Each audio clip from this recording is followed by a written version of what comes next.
નમસ્કાર ખેડૂત મિત્રો, સ્વાગત છે તમારો અમારી યુટ્યુબ ચેનલ ખેતીવાડી યોજનાની અંદર। આજે આપણે મિત્રો વાત કરીએ તો જે પાક નુકસાન સહાય છે જે ખેડૂત મિત્રોને હજી સુધી નથી મળી તો તેમને શું કરવાનું રહેશે એ વિશે આપણે વાત કરીએ। અને જે ખેડૂત મિત્રોને અડધી સહાય મળી છે એટલે કે જે મિત્રો 22,000 સહાય અને 2 હેક્ટરે 44,000 સહાય મળવાની હતી તેની જગ્યાએ તમને 10,000 મળી છે, 5,000 મળી છે।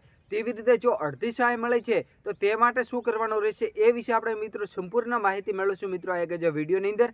તો વિડીયો તમે લાસ્ટ સુધી દેખતા રહો અને છેલ્લે સુધી જોડાયેલા રહો। આ મિત્રો વિડીયો એવા ભાઈઓ સુધી શેર કરો કે જે ભાઈઓને હજી સુધી સહાય નથી મળી અને જે મિત્રોને મળી છે પણ અડધી સહાય મળી છે તો તેમને શું કરવાનું રહેશે એ ભાઈઓ સુધી આ વિડીયો શેર કરો। ચાલો તો આપણે મિત્રો વિડીયોની અંદર શરૂઆત કરીએ।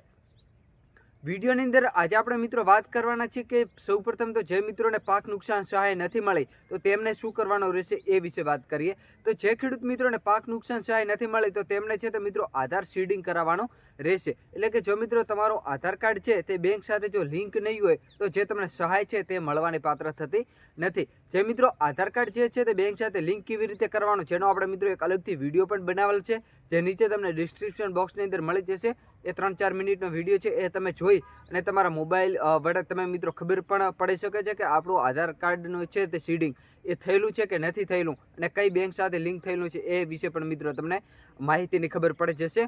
અને હવે આપણે મિત્રો આગળ વાત કરીએ તો જે ખેડૂત મિત્રોને પાક નુકસાન સહાય છે તે અડધી મળે છે એટલે કે ખેડૂત મિત્રો એવું કહેતા હોય છે કે અમારે 10,000 હજી સુધી સહાય જમા થઈ છે, 5,000 સુધી સહાય જમા થઈ છે। તો જે ખેડૂત મિત્રોને અડધી સહાય મળી છે તો તેમને છે તો કોઈ મિત્રો છે તે ડરવાની વાત નથી, કોઈ છે તમારા મિત્રો તકલીફ લેવાની વાત નથી। જે મિત્રો સહાય છે તે 2 હપ્તાની અંદર તમને મળવા પાત્ર થશે। મિત્રો પહેલો હપ્તો છે તે મિત્રો SDRF હિસાબી જે રકમ છે એ પ્રમાણે સહાય મળવા પાત્ર થશે અને બીજો હપ્તો છે તે મિત્રો રાજ્ય સહાય જે મિત્રો બજેટ છે એ પ્રમાણે મિત્રો તમને સહાય મળવા પાત્ર થશે। એટલે મિત્રો આ સહાય છે તમને 2 હપ્તાની અંદર સહાય મળવા પાત્ર થશે।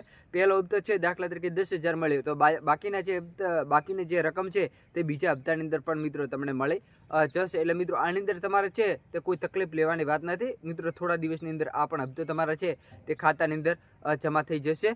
અને જો મિત્રો વધારે માહિતી જોઈતી હોય તો આપણે એક અલગથી વિડીયો બનાવેલ છે જેની અંદર કેટલાક પ્રોબ્લેમ દર્શાવ્યા છે કે KYC હોય, આધાર DBT હોય કે સીડિંગ હોય કે બેંકની અંદર કોઈ બી ભૂલ હોય કે આધાર કાર્ડની અંદર કોઈ બી પ્રોબ્લેમ હોય તો એ વિશે પણ આપણે અલગથી વિડીયો બનાવેલ છે જે નીચે તમને ડિસ્ક્રિપ્શન બોક્સની અંદર લિંક પણ મૂકેલ છે। અને મિત્રો વાત કરીએ તમે કયા જિલ્લાના વતની છો અને તમને સહાય મળી છે કે નથી મળી એ અમને કોમેન્ટ કરીને જણાવજો।